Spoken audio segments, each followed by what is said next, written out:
Okay, people, you got to understand something. By the way, I had a good visit with Dan and Jared a few minutes ago. But you got to understand something.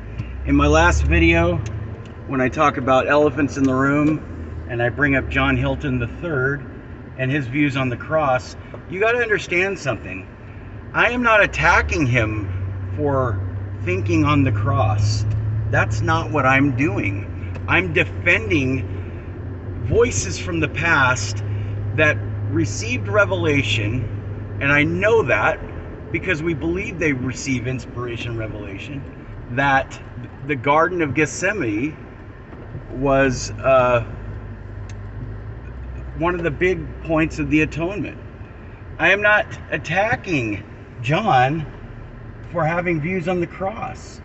I am defending the brethren from the past, from John, who attacks them in his language, in his conjecture.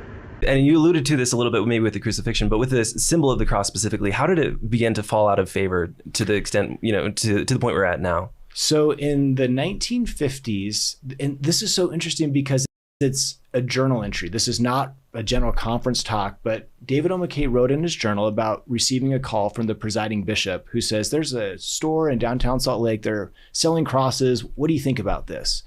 And President McKay says, that's a purely Catholic practice. Latter-day Saint girls shouldn't wear crosses.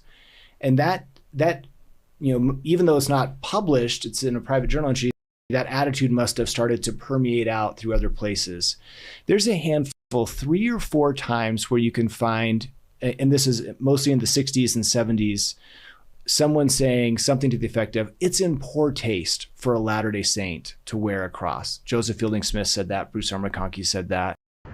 In his dog whistles and in his LDS guilt. You share an interesting anecdote or two in the book about how maybe that that statement that we focus on living rather than dead is maybe not the most generous way to interpret our the intentions of our friends of other faiths. Specifically, there's one about Eric Huntsman in the book that I remember. Yeah, could you tell that one? Yeah, Eric. So he's with a friend who is of another faith and talking about wearing a cross, and Eric says, well, I believe in the living Christ. And his Presbyterian friend was really offended. She's like, I do too. Right. Because if you think if I say I believe in the living Christ, what am I insinuating about you? You believe in the dead Christ. And I honestly don't know any Christians who believe in the dead Christ. Right.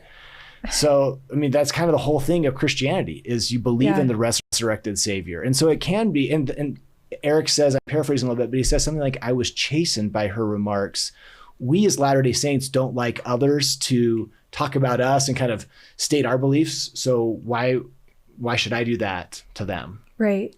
And basically in his virtue signaling us on how we treat people outside of the church on the topic of, on the subject of the cross, when I don't believe any of that is accurate. So I am defending the brethren, voices from Bruce R. McConkie, David O. McKay, Ezra Taft Benson, Joseph Fielding Smith, and others. That's what I'm doing.